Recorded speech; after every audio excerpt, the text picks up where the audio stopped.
Alright! Good morning Pilipinas and good morning world! At sa ating mga kababayang OFW at mga kababayan natin na nandyan sa Pilipinas na walang sawang sumusuporta dito sa Team Munti programa, thank you so much sa mabuhay po tayong lahat hanggat gusto natin. Well, anyways, tuloy-tuloy na po tayo sa tagababalita dito ng mga tamang balita at sagutin ang maling information na ipapakalat ng mga fake news peddlers ng mga anti-Marcos, lalong-lalo na doon galing sa mga DBS ng mga saltek makabayan. Yes, dapat silang sasagutin. Bakit? Kasi baka hayaan natin sila na lagi pong naninira araw-araw kay BBM at sa Marcos sa may session sa katagalang makabayan, akala mga paninira, totoo yan sa mata ng ibang tao. So dapat silang sasagutin kasi ang bagong Pilipinas, bawal po ang mga sinungaling. At syempre, kasama niyo pa rin si Sir Ivan, ang pinakabulol na vlogger sa balat ng YouTube, pero bibigay sa inyo ng mga totoo at mga preskong balita na kinukuha natin sa ating kapitbahay na social media. So magandang buhay sa ating lahat mga kabayan and a happy Sunday sa ating lahat. Okay, so before na mag-start mga kabayan, well syempre, as usual, i-check muna natin ang ating mga viewers na may maraming comment dyan sa baba sa ating comment section, ang ating pong top 5 commenters. At nandito sa listahan, ang nanguna po si Ma'am Lerma Sondita. Meron siyang 69 na mga comments. Nandiyan po si Robel Ferrer Official. Meron siyang 28 na mga comments. Rons Ariglo Molinho Ramos. Meron siyang 26 na mga comments. Nandiyan rin po si Mary Flor Espirito. Meron siyang 16 na mga comments. And Grace Guruta. Meron siyang 15 lahat ng mga comments. Again, thank you so much po sa ating top 5 commenters. At syempre, pasalamatan natin ang ating mga silent viewer dito sa ating channel. Thank you so much. At syempre, pasalamatan rin po natin ang lahat ng mga viewers na lagi pong nag-like, lagi rin pong shares ng ating mga videos. Thank you so much.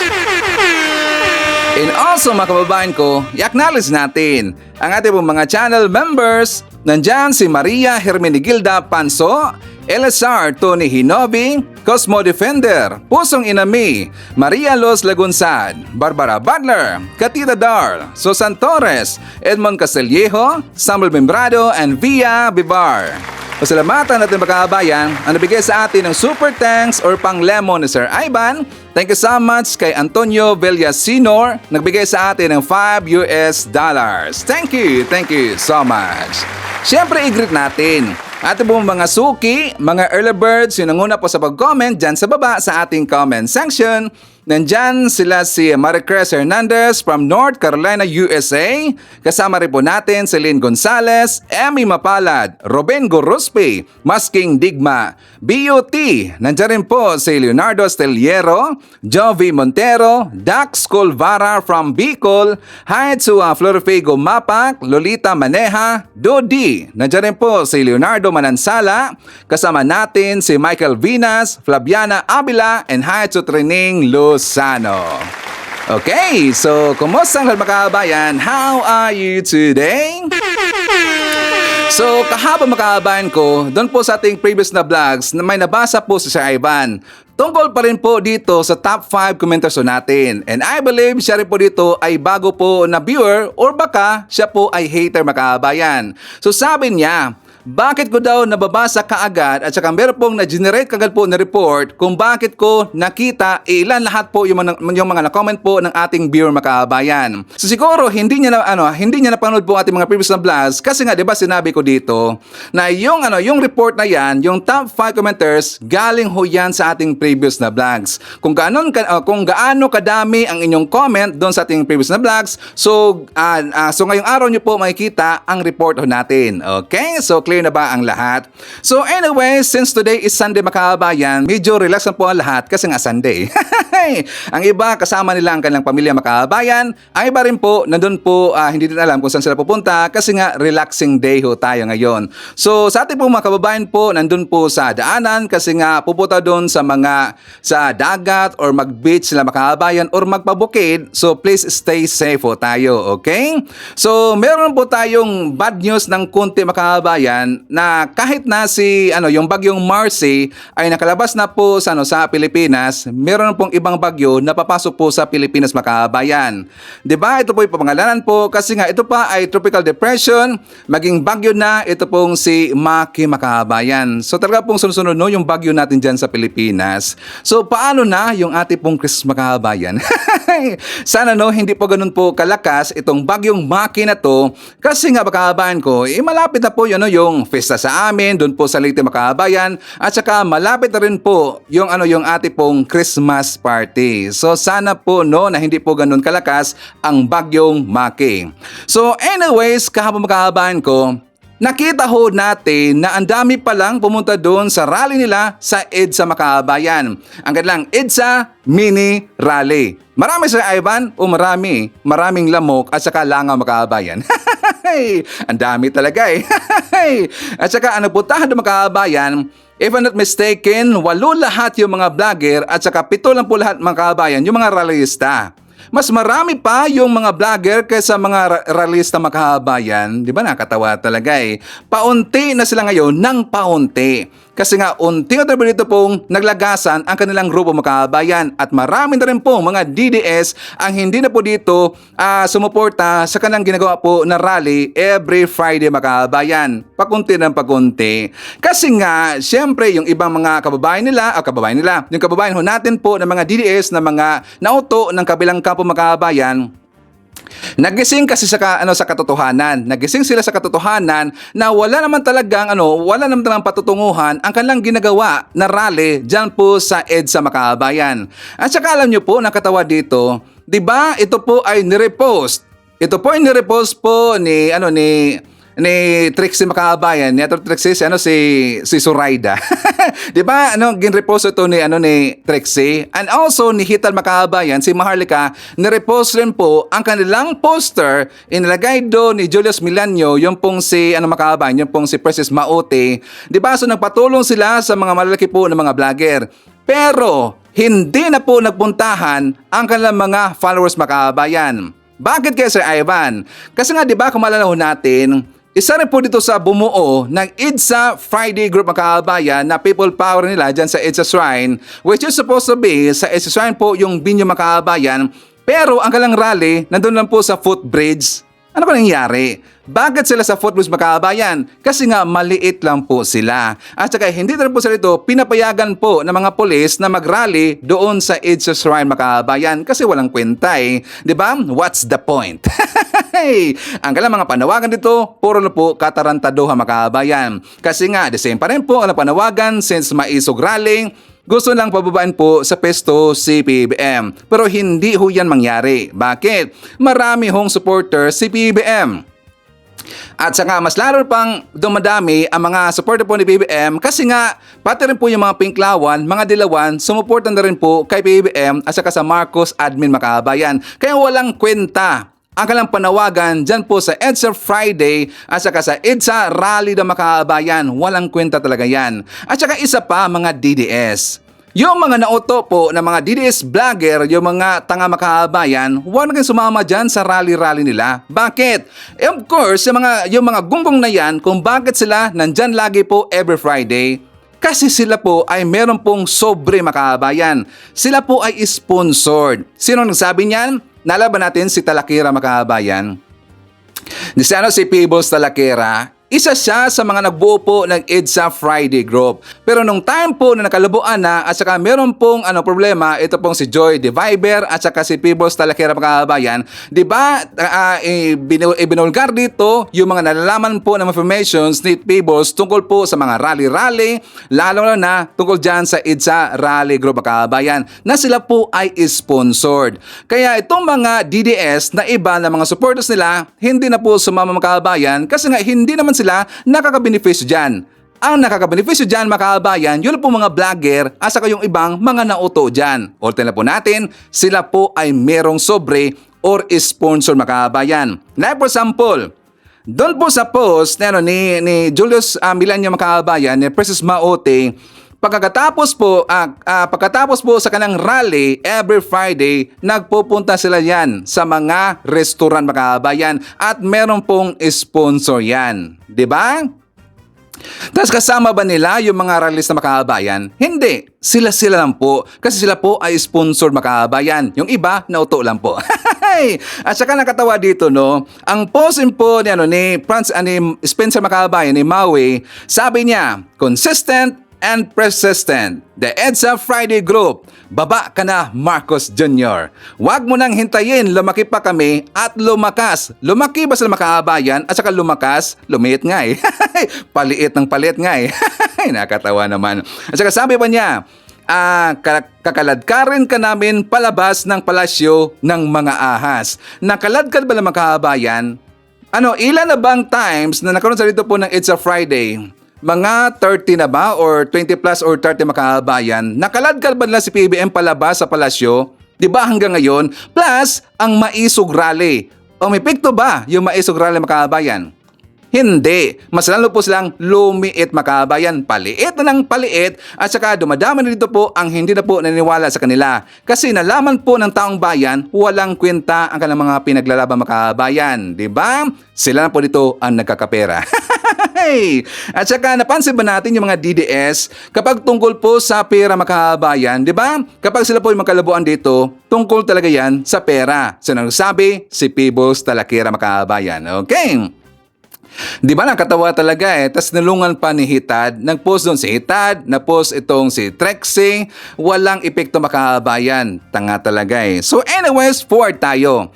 Pag-usapan rin po natin makabayan, ituloy natin po yung tungkol po kay Trump. Kasi kahapon may nakita ako na vlogger. Itong vlogger nito makabayan, aba inuto niya yung kanyang mga followers. Inuto niya yung mga DDS. Anong sinabi Sir Ivan? Na meron dang balita na iimbitahan daw ang pamilya Duterte sa inaugurasyon daw ni Donald Trump makabayan next year. Tingnan nyo ang kanyang sinabi, gunggong talaga eh. At saka ang dami pang naniwala makabayan. Ulitin na po natin, ang kanyang sinabi dito, iimbitahan daw ang pamilya Duterte next year sa inaugurasyon daw ni Donald Trump makabayan. Saka ito po ang ating ebidensya. Ano? Ang pamilyang Duterte invited sa inauguration ni President-elect Donald Trump this coming January sa White House? Nako, kung DDS ka, magpalitsyon ka na. Curious lang ako. Ano kayang nararamdaman ngayon ni Liza Tanas? Ano kaya ang nararamdaman ngayon ni Ngiwi M? Ano kaya ang mga nararamdaman ngayon ng mga Talyanistang loyalista? Curious lang ako. Ano kaya ang nararamdaman ngayon ni Raisa Hontivirus at ni Laila de Limao at ang mga Pinklawan? Diba? Sabi ko sa inyo, magpakabait kayo. Kagabi lang, pagtulog nyo, mga hari at rina kayo. Kinabukasan pagising nyo, bumaliktad na pala ang mundo.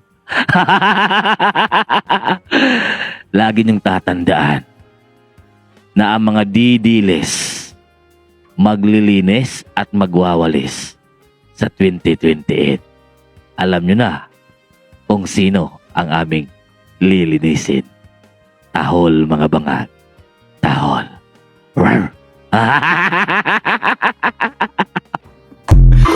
Bobo talaga, no? Ganyan talaga po yung ugali ng mga didis makabayan, mga tanga talaga eh. At saka puro lang po hilig mangbobodol.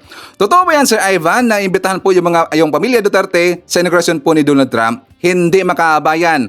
Kaya ako naglibot-libot ko sa mga balita, kahit saan po ng mga vlogger makabayan, ma-pro-admin man or mga DDS, isa lang po ang nagbalita niyan. Sino? Yung gungo na yun. At saka pati nga si Joy de Viber makabayan, binisita ko kanina. Kasi nga napag-usapan doon ni Joey, ito po ay tungkol po sa Save the Queen makabayan. Pero doon po sa kanyang vlog, hindi niya talaga po dito madipinsahan itong si Sara Duterte. Kahit anong dipinsa niya, Tukol po doon sa sinabi po ni Jimmy Guban mga kababayan na pinagliligpit po ang kanyang mga kasama, pati po yung kasama po ni Asierto para lang po ma-save the Queen in order na maging presidente yung isang makabayan. In order to become the president or the next president yung buong Queen. Hindi na kaya pong madipinsahan at saka yung kanyang topic makabayan out of topics lahat. Kasi nga napag-usapan doon tungkol po yung sa pagban po ng Pogo makabayan, which is pag-usapan natin yan mamaya. So bakit mo pinag-usapan si Joy De Viber, Sir Ivan? Kasi nga naghanap ako ng balita kung totoo ba talaga na iimbitahan ang pamilya Duterte sa inauguration po ni Donald Trump. At ito pong si Joy De Viber makabayan, hindi niya po mismo alam. So nung nakita ko po yun, ay siya nga pala in fairness kay Joey, medyo namurman makabayan, namurman na Hey! Ano bakit Sir Ivan? Kasi nga 'di ba lagi naming tinatawag yung makabayan na walang ligo. Joy na walang ligo. Pero Joy, hindi ba ako nang una niyan Ang una po niyang sabi sa iyo, yung pong si Takiro Miyamoto. Si Sir Ivan sumunod lang po. Si Joy walang ligo, pero at least ngayon namurma na makabayan. Siguro nadutlan.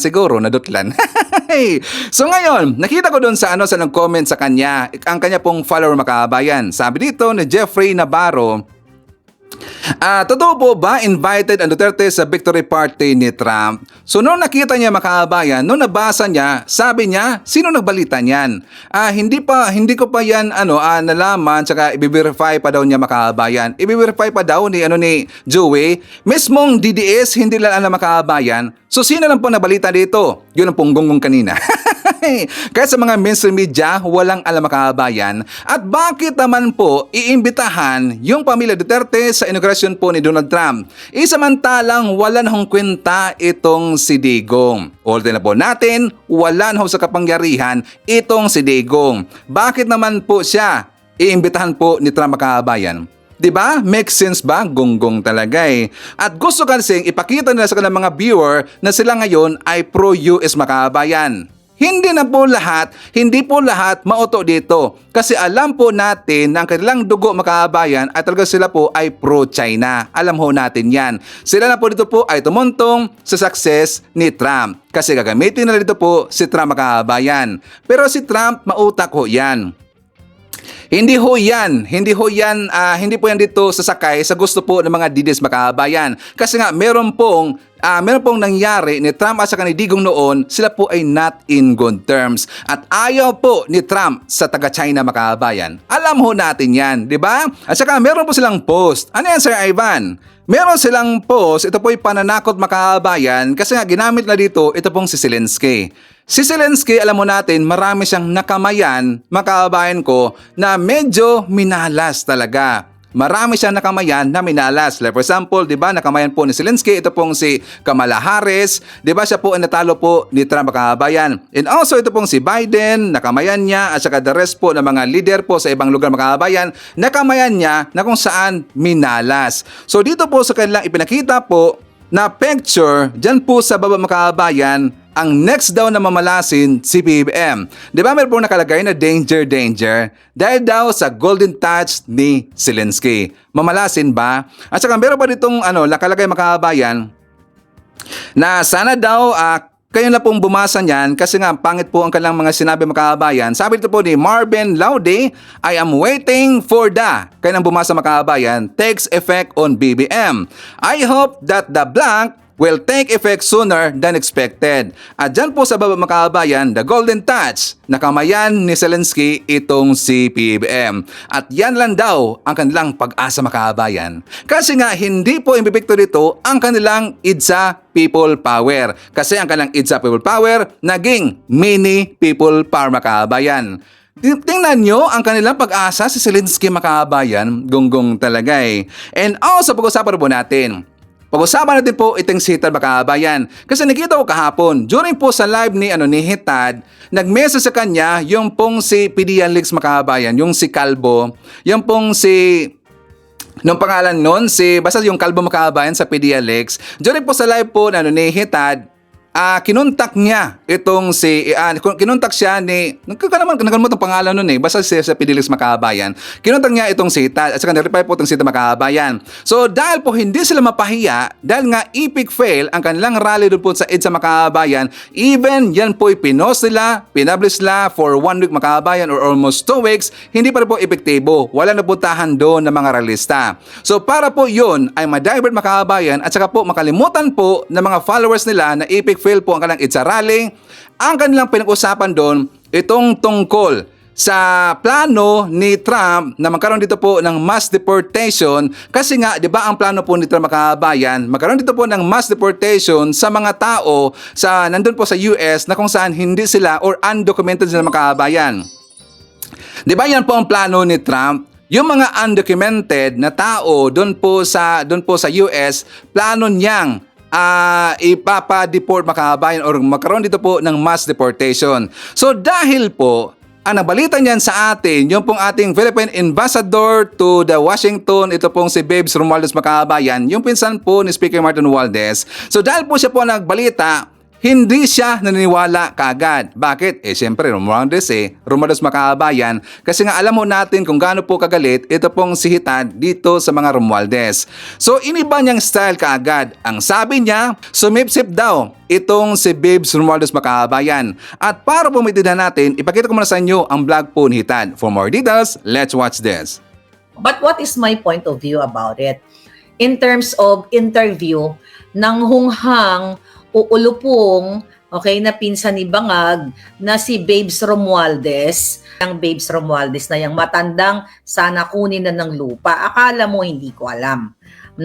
Hindi lang muna ngayong araw na ito, pero magtutok tayo dito sa Filipino Americans. Alam nyo, yung mga interview nila, napanood ko sa GMA7, may nag-send sa akin. Yung interview na nananawagan na umuwi na daw, dapat ngayon pa lang, okay, magbalot-balot na ang mga Pilipino sa Amerika, yung mga undocumented. Okay? Intindihin natin, syempre, sa bawat bansa, may mga batas na dapat kang sumunod na dapat you have to follow the rules. You know, pero ang question dito, yung pagsabi ni Romualdez, yung hinayupak na hukluban na yan, hindi dahil kung ano pa man. Diba? Ang pinaka number 1 ay sumipsip kay Donald Trump sa lolo ko. Okay. Sumipsip ang Bangag administration. Ngayon pa lang sumisipsip sila na kunwari sinusuportahan nila but without thinking yung kapakanan ng mga Filipino o yung mga Pilipino na nasa Amerika. Gunggong talaga. Para nga matulungan ng ating gobyerno yung mga kababayan natin po nandyan sa US, kaya nga pinapauwi mo na Makabayan para po matulungan. Kasi kapag nandyan na po si Trump, naupo na po siya bilang presidente Makabayan sa next year, kasi yan talaga po ay plano ni Trump Makabayan, di ba, during po sa kanyang pangampanya na, yan na po ang plano ni Trump na magkaroon dito po ng mass deportation sa mga taong undocumented. Kaya nga sinabi kaagad yan ni Babes Romualdez para po hindi sila mapahama Makabayan or magkakaproblema. For example, para hindi po mabad record ang mga Pilipino dyan sa US at para po hindi sila ma-blacklist Makabayan. Kaya in-advisean sila ni Babes Romualdez na much better umuwi lang muna sila sa Pilipinas at saka mag-apply sila na mga dokumento na para po hindi na po sila magkaproblema dun sa US kung sakaling sila po ay babalik sa US Makabayan. Correct ba, Sir Ivan? Diba, gugong talaga Ang gusto kasi dito po ni Hitad Makabayan, sisiraan niya yung Marcos admin. Ibinapakita niya dito na sumipsip lang daw itong si Babes Romualdez dito kay Trump. At siya ang question mga DDS, paano naging lolo ni Hitad itong si Trump? And second, paano rin po naging lolo ni Hitad itong si Biden? Diba lagi niyang sinasabi na lolo ni daw Makabayan yung po si Biden, so ngayon si Trump naman po ang kanyang lolo, gonggong talaga Wala naman pong inaanak. Wala naman pong inaanak na gonggong ito pong si Trump Makabayan at wala rin pong At siyempre itong sita talaga, sumiksik talaga eh. At saka gusto na po niyang utuin ang kanyang mga followers makabayan na hindi na maganda ang plano ng Marcos admin. Hindi na maganda ang ibinalita po ni makabayan ni Bes Romualdez kasi daw mapapahamak dito at saka wala daw concern ang Marcos admin sa mga Pilipino na nandyan sa US. Ang wala na pong concern dito, itulong pong si Hitan Makabayan. Kaya kasi nga lagi siyang naninira dito sa ating gobyerno at sa gusto niyang ipapahamak ang gobyerno natin, gusto niyang merong masamang mangyari po sa ating bansa Makabayan. Yan po ang goal ni Hitad. Kaya kayong mga DDS na mga nauto po ni Hitad, mag-isip-isip na po kayo. At para po maintindihan lahat Makabayan, ito po ang sinabi at balita po ni Mike Abe. For more details, let's watch this. Nako, eto na yung mga posibleng apekto o epekto ng pagbabalik ni President-elect Donald Trump dyan sa Estados Unidos. Inamin na po ni Ambassador Romualdez, Philippine Ambassador to Washington sa Amerika, na tatamaan talaga ang mga Pilipinong undocumented or sabihin nating TNT o yung tago ng tago o may mga problema sa pagiging lehitimong residente ng Amerika. Pakinggan po ninyo itong interview at pag-amin ni Ambassador Romualdez, may makakaproblema talaga. Peace, the people who are always hiding, will be discovered at some Ito. point or another because information is now shared by all departments, immigration, customs, the DHS, the TSA, all of this is now interconnected. Plus, anybody can just simply send a picture of you or whoever it is to the to what they call, what is it, the ICE. That's the one that goes after illegally immigrants, and then you have a problem. And so my advice to them is to immediately leave Ayan o, voluntarily, because once you're deported, immediately you leave. can never come back to the United States. What potential Ayan, no? policies of the Trump Ayan ho ang advice administration are we going to watch umalis out talaga. for? Umalis na lang daw po yung mga kababayan natin may problema sa dokumento para maiwasan ng ma-deport. Kasi nga pag na-deport, di ka na makakabalik ng Amerika. Ganun po ang record eh. Once na ma-deport ka, ay sa susunod, hindi ka na makakabalik. Kaya huwag nang hintayin ma-deport. Voluntary daw po.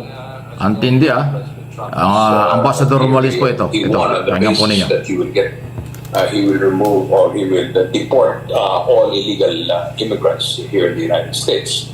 And very likely he will be able to push that program, although it's going to take a lot of resources and a lot of I'm told that it's something that it's a big operation, because we're talking about millions that are here in the United States right now illegally. The Philippines, I don't think we have a very large number compared to other countries. We have about Dami, maybe ano? 250 to 300,000 at the most. That is up for or considered to be illegal, but some of them have already filed, and so therefore they are here in limbo, meaning to say they're waiting for their papers to pass through. But my advice to many of our fellow men who actually are still here but cannot get any kind of status, my advice is for them not to wait to be deported. Ayan. Because I can see that the administration of President Trump is really going to be very strict with the immigration policy that he intends to put in place, because that is a promise he made to the American public, and that's probably the reason why he won an issue that was very important for a large number of Americans. And so my advice to them is to immediately leave voluntarily, because once you're deported, you can never come back to the United States. So, ayun ho, yung matindi. Ayan Philippine Ambassador to Washington DC, to Washington, Romualdez po yan. So, malinaw kayo po mga nanonood, mga nakikinig, ng mga nandyan po sa Estados Unidos, yan po yung advice niya, wala tayong magagawa. Yan daw po yung isa sa mga pwedeng mangyari, dahil sinabi na daw po ni President-elect Donald Trump yan, na, magbabago ang immigration policy at tatamaan ang mga undocumented. Hindi lang ho Pilipino yan. Lahat ng lahi na mga undocumented sa Amerika tatamaan yan. Pero siyempre, dahil Philippine Ambassador natin nagsasalita, konsensya sa mga Pilipino. Pero ang dami pala, nasa mga 200 o 300,000 daw. Naku, pag umuwi yan, anong trabaho nila rito? Pero maganda yung advice niya. Voluntaryong umuwi para huwag magkaroon ng record ng deportation. Kasi nga, pag na-deport ka, hindi ka na makakabalik. Kahit ito sa bansa, pag na-deport ka, ban ka na. Yun ang mabigat. Anong gusto mo? Umuwi ka ng voluntary para pagdating ng araw, pwede ka ulit bumalik doon? O kaysa sa mahuli ka, i-deport ka, habang buhay ka na hindi makakabalik ng Amerika? Diba, paano kung may mga kamag-anak ka doon, hindi ka malang makakadalaw? Di ba? Tama yung advice ng ambassador. Umuwi at voluntary para maging maganda ang record.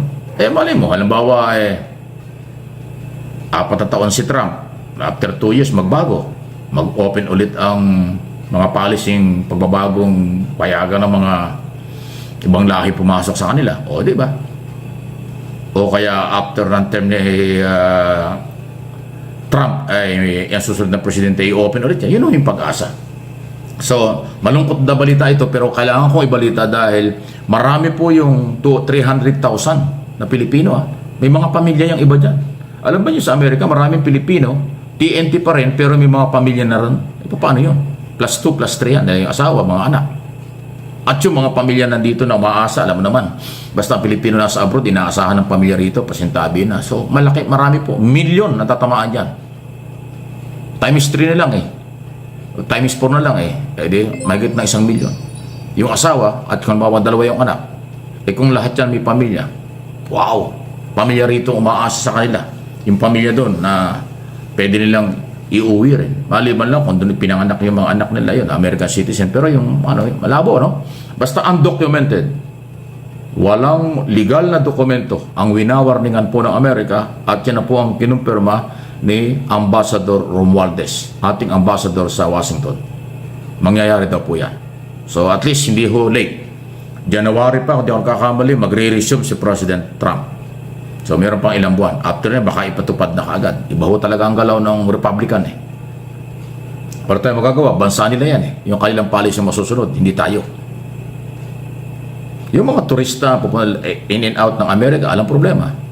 Punta kayo doon, bakasyon, uwi dito. After ng ilang buwan, balik uli kayo, okay lang yon. Pero yung nagpaplano doon na tumira, maging American citizen, or magtrabaho doon na kung anong trabaho nyo doon, working visa, kung anong trabaho, at temporary, yun ang tagilid. Undocumented na pagiging legal na American citizen, kung ano, yun po yung magiging problema. Naku!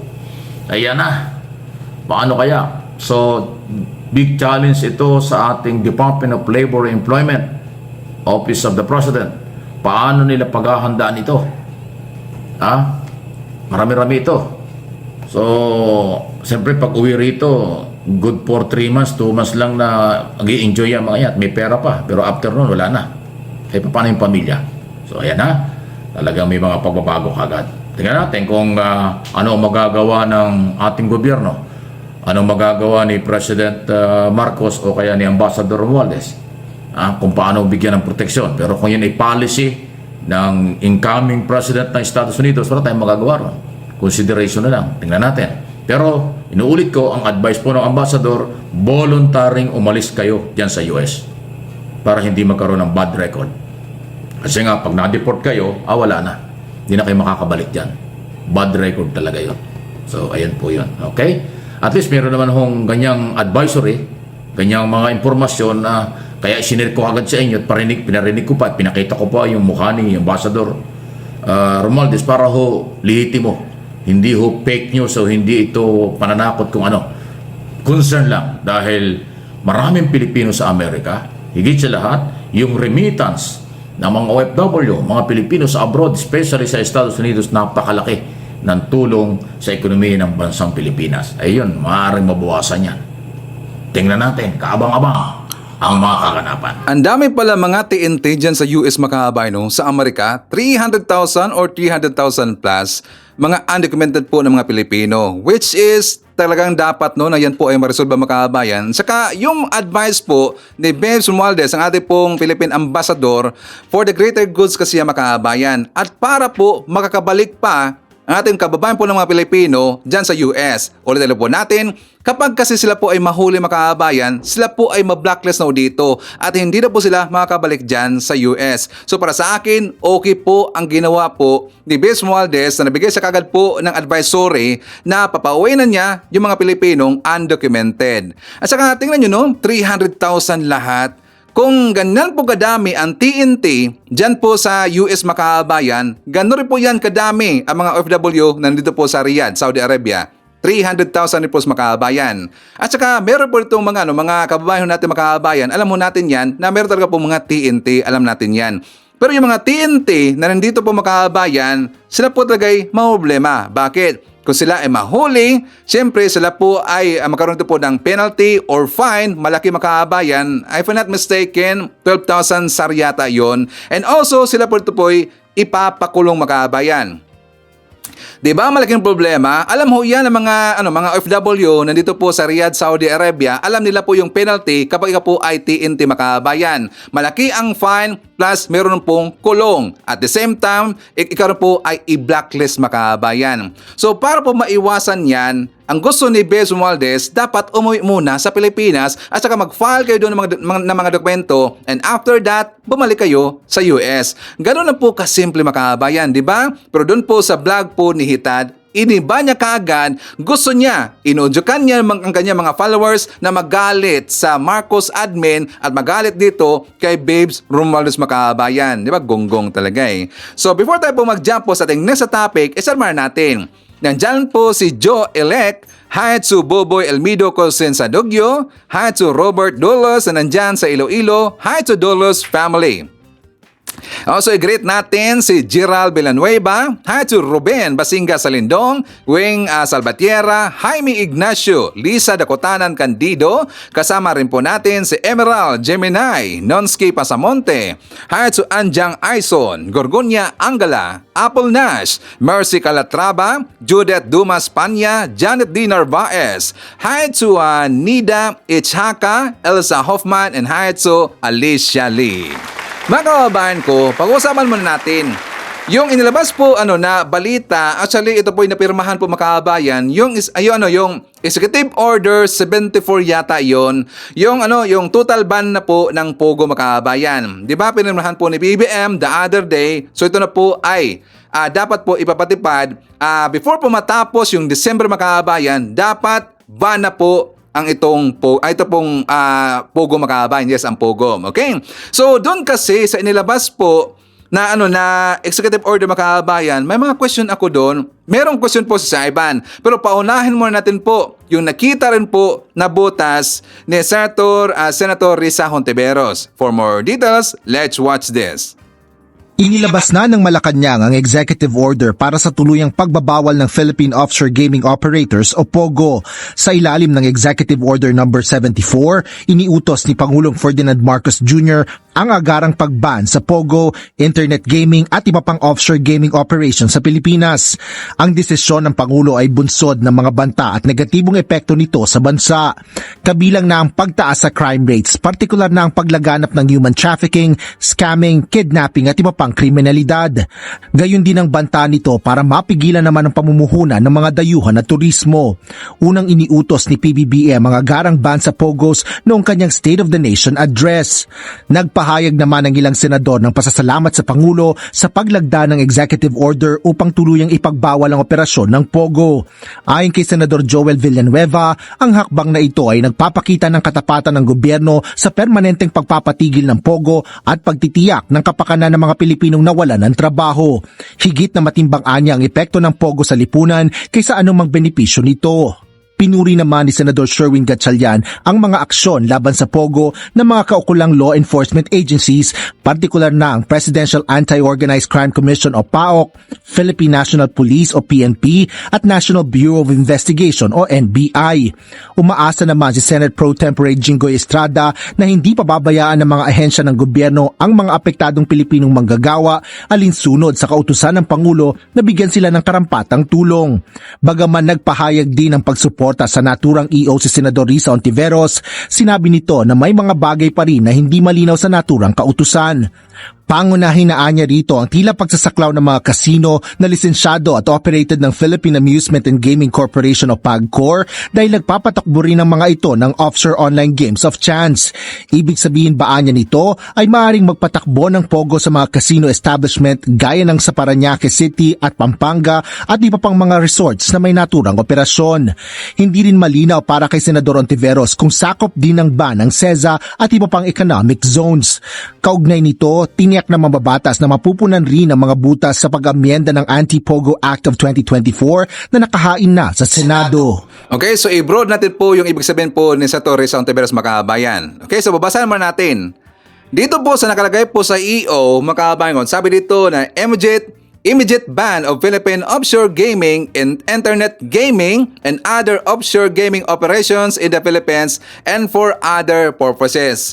Ang doon po sa concern ni Senator Risa Hontiveros, yung pong offshore gaming operations, mga kababayan. Ang concern naman ni Sir Ivan, dito po sa sinabi, internet gaming, mga kababayan. Ano diyang problema, Sir Ivan? Kasi nga yung internet gaming, mga kababayan, alam mo natin, marami pong gamers sa Pilipinas. At saka sa hindi po nakakalam, meron po kong sinasalihan po ng mga mga GC, mga kababayan, na mga gamers po, mga kilala po ni Sir Ivan. Hindi po yun, hindi po yung illegal, ha? Yung gamers po, like for example, mga Mobile Legends, Genshin Impact. Kasi si Sir Ivan, mahilig po ako sa games, mga kababayan. Pero syempre, nung naging vlogger na po si Sir Ivan, isang political vlogger, wala na po kong time doon sa games. So nakafocus na po ako dito sa pagtulong po nating gobyerno na ipabalaga na po ang mga informations, mga totoong mga balita, dyan po sa Pilipinas kasi marami pong nauto sa mga fake news, mga kababayan. So dito na po nakafocus sa Ivan sa pabablago natin. Sa aking mga kaibigan po ng mga gamers, sila po ay nagkagulo, mga kababayan. Totoo yan, nagkagulo sila doon sa GC. Kasi nga, nung sinabi po dito sa EO 74, immediate ban Philippine offshore gaming, internet gaming. So ang tanong nila, ano bang klaseng mga games or ano-ano pong mga games na yon na iban, mga kababayan? Alam mo natin, maraming sikat po na mga games. Like for example, Mobile Legends, Dota.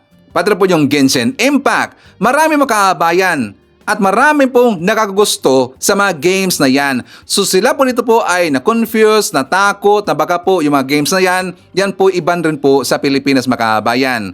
So dito na po sa mga games, for example, alam ko po, marami tayo dito na mga viewers na alam rin po nila yung tungkol po sa Bet88, mga kababayan. Diba, Sakto ba, Sir Ivan?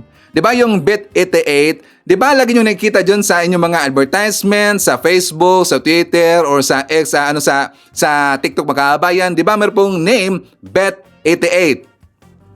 Ang tanong dito, yan ba ay kasama rin po sa ibaban, mga kababayan? Kasi nga alam mo natin, marami pong mga Pilipinong naglalaro rin po sa Bet88. For example, ang mga sikat dito po na mga games, online internet games, mga kababayan, dyan sa Pilipinas. For example, yung BK8, 22 Win, Mafa 8, EU9, and Jolly Bet. Meron rin po, mga kababayan, ito ating listahan para aware hong lahat. For example, ito rin po, Lucky Black Casino, Instant Casino, TG Casino, Mega Dice, Coin Poker Casino, Wall Street Memes Casino, and Golden Panda, at marami pang iba. Para alam po ng taong bayan, yan ba'y kasama po sa ibaban, mga kababayan, dapat magpalabas rin po as soon as possible ang taga Malacanang ng listahan ng mga games na kanila pong kasamang ibaban, mga kababayan. Okay ba sa suggestion ni Sir Ivan? Kasi yan po ang request po ng gamers industry, mga kababayan. Gusto lang malaman. Kasi nga nagbasa-basa ako doon sa kanilang mga GC, maraming nagalit sa Malacanang. Maraming nagalit po kay PBBM kasi nga sila po ay na-confuse dito. Na-confuse lang po sa mga kababayan. Kasi nga maraming mga Pilipinong love nila ang mga games na kanila pong pinaglalaroan, mga kababayan. Hindi po yung sa casino, hindi po yung mga merong sugal. Pero actually, ito rin pong sa Genshin Impact, mga kababayan, pati po sa Mobile Legend, alam mo natin yan. Sila ay bumibili po ng mga items para po i-upgrade ang kanilang karakter. 'Di ba, mga Mobile Legend po ng mga gamers? 'Di ba bumibili kayo ng mga items para po i-upgrade ang kanilang mga karakter, mga kababayan? So ano ang mangyayari dito? dapat yan po ay maklear. Iba rin po ang concern po ni Senator Risa Ontiveros kasi sa kanya yung offshore mga kababayan. Ang sa akin naman, ang concern po ni Sir Ivan, yung internet gaming. Dapat yan po ay maklear mga kababayan. Pero syempre, dito po sa inilabas po na EO 74, Executive Order 74 po na pirmado na po BBM, yan talaga po ay happy sa Sir Ivan. Okay mga kababayan, kasi nga para po matotal ban na ang Pogo sa Pilipinas. Okay? So anyways, before tayo mag-jump po sa ating next topic, ipakita ko muna sa inyo. Ipakita muna sa inyo yung ating good news makabayan para po alam ng mga DDS, mga anti-Marcos na meron pong tinatrabaho po ang ating gobyerno, lalong-lalo na si PBBM. For more details, let's watch this. Binuksan na sa Pilipinas ang kauna-unahang Tesla Experience Center. Nakikita na bang oportunidad ito para sa environmental impact at sustainability goals ng bansa? Pinasinayaan kahapon ang pagbubukas ng kauna-unahang Tesla Experience Center sa Pilipinas. Present sa pagbubukas ng unang Tesla store sina Special Assistant to the President for Investment and Economic Affairs, Secretary Frederick Go, Undersecretary Joey Gilas at mga opisyal ng Tesla sa bansa. Ayon kay Isabel Fan, Regional Director for Southeast Asia ng Tesla, pinagsisikapan nila na makapagtayo ng mga charging infrastructure upang maabot ng bansa ang zero carbon emission. Mayroon rin silang 4 na charging stations na inaasahang magbubukas sa isang mall ngayong buwan at plano rin ng kumpanya na magbukas ng karagdagang charging stations sa mga strategic na lokasyon sa bansa. Unang ibebenta ng nasabing dealership ang Model Y at Model 3 at inaasahang made-deliver ang mga ito sa mga customer sa bansa sa unang bahagi ng susunod na taon. Naglalaro sa 2.3 hanggang 3.2 million pesos ang presyo ng isang Tesla Model Y unit habang 2.1 hanggang halos 3.1 million pesos ang halaga ng isang unit ng Tesla Model 3. Para naman sa National Development Company, nais nilang maituro sa publiko ang benepisyo ng electric vehicle sa kapaligiran. Nakikita rin nilang oportunidad ito pagdating sa environmental impact at sustainability goals ng bansa. Are one of the fastest growing economies in the world. We are stable and it makes sense because we have a growing population that are tech savvy and also a tech savvy workforce. Nitong Abril nang ipag-utos ni Pangulong Ferdinand R. Marcos Jr. sa Department of Energy, Department of Transportation at iba pang ahensya ang pagpapatupad ng EV Development Plan sa bansa na nakatuon sa public transport. Target ng pamahalaan na paabuti ng 50% ang EV penetration upang mabawasan ang vehicle emissions para labanan ang climate change. Tiniyak ni Pangulong Ferdinand R. Marcos Jr. ang pinalakas pang suporta sa Philippine Marine Corps na may mahalagang papel sa bansa hindi lang pagdating sa depensa kundi maging sa pagresponde sa mga sakuna. Sa pagdiriwang ng ika-74 na taong anibersaryo ng pagkakatatag ng Philippine Marine Corps, kinilala ni Pangulong Ferdinand R. Marcos Jr. ang papel ng naturang puwersa, lalo na sa pagdepensa ng bansa. Gayon din ang kanilang papel sa pagprotekta sa taong bayan, pagsulong sa kapayapaan at pagtatanggol sa sovereignty ng Pilipinas. Your unwavering commitment to duty, whether on land or on sea, has been instrumental in shaping the security landscape that we continue to build on today. Your contributions not only ensured our safety, but have also reinforced the very foundation of our shared future. Batid daw ng Pangulo ang bigat ng responsibilidad ng pagiging Marine Corps, lalo na't siya mismo ay sumailalim sa training noon. Malaking asset daw ang Marine Corps sa layunin ng pamahalaan na tugunan ang insurgency. Gayon din ang kanilang papel sa panahon ng sakuna. When disaster and calamity strike, you also stand ready to bring swift relief and critical aid to our people. In these crucial moments, the Marine Corps steps forward to help us recover, striving to reduce the devastating impact of natural disasters on our communities. We recognize that the challenges you face now are growing more and more difficult. To defend our islands, to secure our shores, protect our people across the archipelago, each one of these is a pivotal task. We are committed to building a stronger and more comprehensive defense posture by investing in modern infrastructure, upgrading facilities that will boost your operations. We will continue to prioritize modernization, ensuring that your defense capabilities align with our nation's strategic needs. Pinangunahan din ng Chief Executive ang pagkilala sa 8 individual sa kanilang natatanging kahusayan sa PMC. Tiniyak naman ng Pangulo ang mas ligtas na mga kalsada para sa mga Pilipino. Kasunod yan ang courtesy call sa kanya ni UN Secretary General Special Envoy for Road Safety, Jean Todd sa Malacanang. Napag-usapan ng dalawa ang pagpapalakas pa ng road safety sa bansa na nakaangkla sa 2021-2030 Decade of Action for Road Safety Goals. Giit ng Pangulo na ang mga lansangan ay ginawa para magtugtong sa bawat Pilipino. Dadalo rin daw ang bansa sa Global Dialogue sa Ministerial Conference sa Morocco. Ayon pa sa Pangulo, malaking bagay ang pagbisita ng UN official dahil na rin sa safety concerns pagdating sa milyon-milyong Pilipino na gumagamit ng motorsiklo, kung saan na itatala ang mataas na porsyento ng aksidente sa mga ito, bagay na dapat tugunan ayon sa Pangulo. Pumayag ang Pangulo sa mungkahin nito na bumuo ng task force na makikipagtulungan sa UN para isulong ang road safety. Hiningi rin ng Pangulo ang tulong ng private sector sa rekomendasyon ni Todd na mas paigtingin pa ang pag-produce ng durable helmets para sa riders. Halos 200 benepisyaryo ang nakinabang sa housing caravan ng National Housing Authority sa Bulacan. Mahigit 100 ang nabigyan ng SELA o Certificate of Eligibility of Lot Award, habang natanggap na ng halos 100 iba pa ang titulo ng kanilang lupa makaraang mabayaran na ang naibigay sa kanilang pabahay. Ang pag-iikot ng NHA para magbigay suporta sa mga pabahay sa mga komunidad ay alinsunod sa ninanais ni Pangulong Ferdinand R. Marcos Jr. na magkaroon ng progresibo at matiwasay na pamumuhay ang bawat Pilipino para sa isang bagong Pilipinas.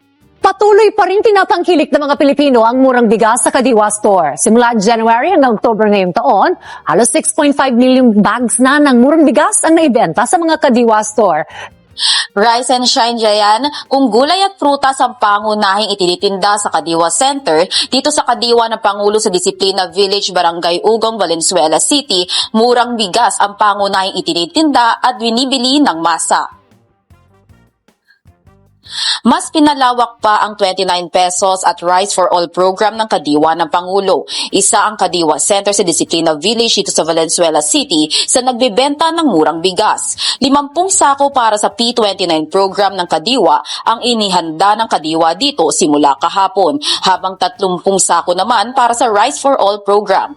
Sa pagpupulong ni Pangulong Ferdinand Marcos Jr. sa Department of Agriculture, Department of Finance at National Development Authority, hiniling niya na maglaan ng 5 bilyong piso para sa repair and rehabilitation ng mga warehouse para sa para tayuan ng Kadiwa Centers. Para ito sa tumataas na target ng Kadiwa ng Pangulo na paramihin pa ang Kadiwa Centers na mula sa 21 ay maging 300 na lang o maging 300 na ang target sa ikalawang quarter sa susunod na taon. Kasunod ito ng matagumpay na programa kung saan base sa tala ng National Food Authority simula January hanggang October ngayong taon, halos 6.5 million bags na ng P29 program o nasa mahigit 70% ang naibenta ng programa mula sa target nito na 8.9 million bags sa katapusan ng taon. Okay, so i-shuttle man natin. Nandyan po si Lorna Martinez, hi to Alben Saudagar, hi to Barbara Butler, Noel Narcida, Rosa Agonzaga, kasama rin po natin si Joselisa Moises, Glory Mine, Mad Music Entertainment, nandiyan rin po si Winfield Tamayo, i-shoutout natin si Javier Bigino, Elmer Pinaranda, Maria Cristina E. Fernandez, hi to Nora Antig, Jolie Requesto, and hi to Susana Alejandro Pasyon. Mga kabayan ko, meron pong message sa atin. Ito po ating solid viewer, talaga pong naawa ko dito kasi siya po ay nalungkot, mga kabayan ko. Nalungkot siya sa mga comment doon ng mga DDS na sinsiraan po itong si PBBM. Naalala ba natin last November 7, mga kabayan, na meron pong balita na si PBBM skip mo na niya o saka hindi mo na siya pupunta doon atin po sa Apex Summit, mga kabayan. So yan po ibinalita po ng GMA last November 7. So dahil po nabasa ho yan ng ating viewer ang mga comment doon sa baba, mga kabayan, kasi yan po ay siniraan kagad ng mga DDS, pangit po ang kanilang mga comment doon. So sabi po ng ating viewer, sabi niya, "Hi Sir Ivan, alam mo ba binasa ko mga comments dyan, grabe yung mga sinasabi nila about kay PBBM. Grabe yung makapanghusga. Tapos mga DDS, kinontent na nila, grabe mga sinasabi nila. Ingat ka lagi dyan sa work mo and God bless." So sabi ko sa kanya, mga kabayan, kasi nga talagang nakaaway, alam ko po, alam ko po ang mga viewers natin dito, ilan sa inyo makabayan na maapektuhan kagad po ng mga bad comments galing po sa mga DDS. Alam ko yan, di ba? Kasi nga talaga pong love na love ho natin si PBBM. At talaga pong buong puso natin pong sinusuportahan po si PBBM, ang kanya pamumuno, pati po yung Marcos admin. Kaya nga kapag makakabasa tayo ng mga pangit po ng comment galing po sa mga anti-Marcos makabayan, tayo po ay naapektuhan. Normal lang po yan makabayan. Pero syempre, nung nabasa ko yan ni Sir Ivan, ako po ay nalungkot. So sabi ko sa kanya, ganun talaga ang DDS ma'am. Di marunong mag-analisa. Don't worry, re-rest back tayo.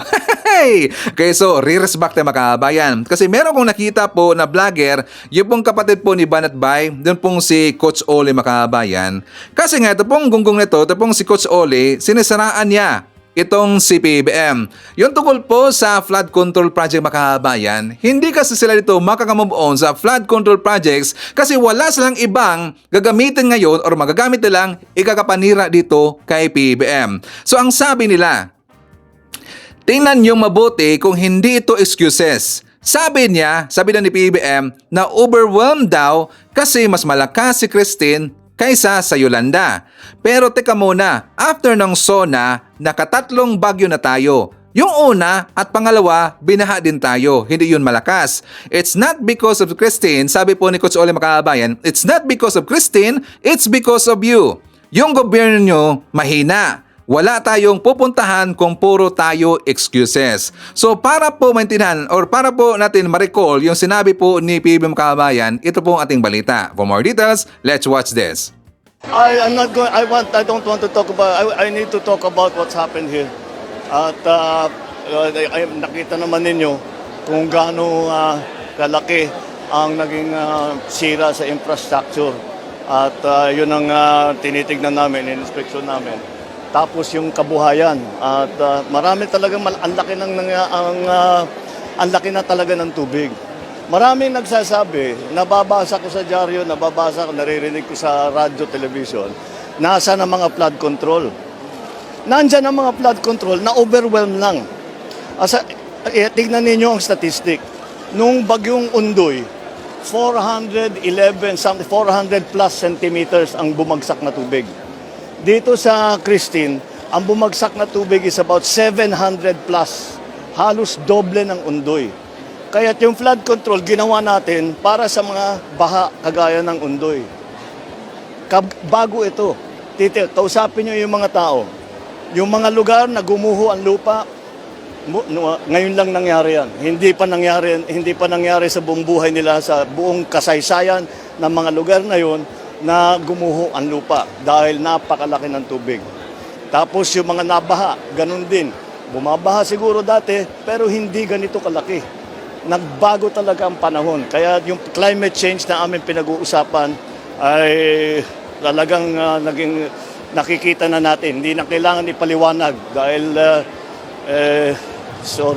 unfortunately, nararamdaman. Okay, so alam na po natin po yung kasunod mga kabayan. Okay, so tungkol dun sa flood control projects ang banat ngayon ng mga DDS. Ngayon, ito ang isa sa dahilan kung bakit hindi pupunta si PBBM dun po sa APEC Summit. Mag-skip muna si PBBM sa APEC Summit mga kabayan. Kasi according po kay PBBM, gusto niyang i-resolve muna lahat ng mga problema dyan sa Pilipinas. Kasi siguro inisip niya mga kabayan na hindi kasi maganda na iiwanan niya muna yung Pilipinas. Kasi nga, di ba, hanggang ngayon talagang devastated po yung ibang lugar dahil po sa bagyo mga kabayan. Kaya iniisip muna ni PBBM, resolbahin muna yung issue dyan sa Pilipinas bago siya a-attend po sa next po na summit mga kabayan. Okay? Kasi alam po ni PBBM, kapag pupunta si PBBM sa APEC Summit, pangit na naman po ang sasabihin ng mga DDS. Makakahanap na naman po sila dito po ng kanilang ikakapanira sa gobyerno natin mga kabayan. O tingnan nyo, si Bangag, umalis na po ng Pilipinas, naglamyerda, hindi man lang inalam at saka walang concern sa Pilipino na marami pong problema sa Pilipinas. Alam mo natin yan DDS. Advanced thinker na ho ngayon ang mga Marcos supporter. Alam na po namin ang inyong sasabihin next kapag pupunta si PBBM doon sa APEC Summit. At maganda po ang plano at saka desisyon pong ginawa ni PBBM. Okay? So ngayon mga kababayan ko, dahil po sa sunod-sunod na bagyo, may nakita ho tayong flood control project na nasira. na kung saan yung flood control projects niyo mga kababayan, wala po tayo nakita na bakal or wala pong kabilyang nakita mga kababayan. Diba? Tapos ngayon, ginamit niyan ng mga DDS para ng toothpick mga kababayan. Tingnan nyo, ang flood control projects po ng Bangag Admin, kinurako lang daw. Hindi nila alam na yung flood control projects na yan ay panahon pa po ni Digong mga kababayan. Nakalimutan na ba nila na kasama ho yan sa hinahanap natin ngayon na saan ba ang 13,000 flood control projects ni Digong? Yung nasira na yan, panahon po yan ni Digong mga kababayan. Buti na lang, dahil po yan nasira, so nalaman natin dito, hindi pulido at saka hindi rin po sufficient ang ginawang flood control projects ni Digong. At alam nyo ba, DDS, ito ang banat ni Sir Ivan. Sa panahon pa po ni Lacson makabayan, sa panahon pa po ni Lacson, that is year 2019, dudang-duda na talaga si Lacson sa gagawin po na flood control projects ng Duterte admin makabayan. At ito po ang ating ebidensya. Yung mga flood control, yung flood management, katakot-takot na pera to, and we're trying to have historical data para tayo nagtatapon ng pera kasi nga, ito yung dredging flood control and drainage system. Alam naman po natin dito kung saan napupunta ito Baka pwedeng i-revisit natin ito at bawasan din natin yung katakot-takot na flood control, flood management, drainage. How much is meant? I agree. Tanggalin natin. Ito po, 2014, 36 billion. 2015, 49 billion. 2016, 64 billion. No, saan ba yung... 2017, 80 billion. 2018, 141 billion. And then 2019 net, 133 billion. Puro billion ito, Mr. President. Kung bumili na tayong dredging, katakot-takot na dredging machine ito. I agree with you, Senator Lacson, yung dredging talagang malaking racket. Yeah. Thank you, Mr. President. These are very good suggestions and experiences shared. But I'm afraid we may be talking to the wrong audience because dumadami dredging pagdating sa house Hindi na tayo PWH. Doon dumadami katakot-takot ng items sa dredging pag dumaan sa GAB. Okay, so nung pumasok na po yung Duterte admin makabayan, palaki na ng palaki po ang budget sa flood control projects. Ngayon, di ba yan po'y kinuwestiyon po ni Lacson makabayan? Kaya nga galit ang galit ang mga DDS dito kay Lacson makabayan kasi kinuwestiyon niya. Bakit daw palaki na ng palaki? Nagdududa kasi ito pong si Lacson na saan ba daw? Nasaan po yung mga flood control projects makabayan? At bakit ganun kalaki po yung budget ng flood control projects? Biglang nag-iba sa panahon po ni Digong makabayan. Kaya nga hanggang ngayon, yan pa rin po ang dinibate na saan ang flood control projects ni Digong. Kung meron man, walang kwenta makabayan. Di ba? Hindi pulido, walang kabilya sa loob makabayan, walang bakal. Kaya yun po ay nasira kagad. Pero sino ang sinisisi dito? Si PBM. Di ba? Gonggong talaga Mga walang kwenta itong mga DDS makabayan. Hindi marunong po mag-isip, hindi marunong po mag-analisa. Kung mayroon sila nakita po na nasira po na infrastructure sa panahon po ni PBM, iniisip ka agad niyan po ay project ni PBM. Aasahan nyo mga DDS kapag meron na pong budget ang Marcos admin para po sa flood control projects, asahan natin yan po ay sufficient at saka yan po ay pulido kasi yan po ay Marcos. Okay? So, anyways makabahan ko, isa-share po natin, nandiyan po si Romeo Caro Gigato Jr., hi to Evelyn Garcia, Luisa Yamamoto, isa-share natin, nandiyan po si Ashen, Lourdes Paniel, hi to Jemson, Jembo Jeriel at Regina Madawi Cebu, greetings from Rodolfo Randarabor of Tansa Cavite, hi to Dalia Enriquez from Valenzuela, kasama rin po natin si Jess Subto from Calamba, Laguna, hi to Bog Kahoy J, nandiyan rin po si Tonyo Mihica, Paz Haluag, nandiyan po si Johnny C.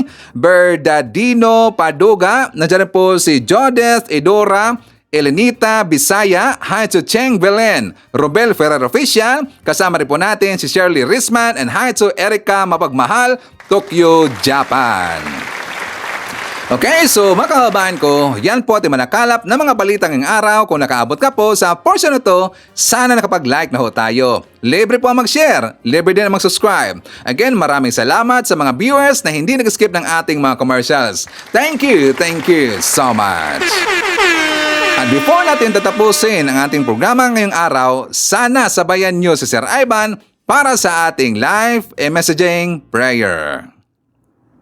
Panginoon, salamat po sa pagbibigay mo sa akin ng panibagong araw. Alam ko pong binabantayan mo ako buong gabi. Panginoon, ang buong buhay ko po ngayon ay puno ng pag-asa. Alam ko pong hindi mo ako iiwan at patuloy mo akong sasamahan at kagabayan.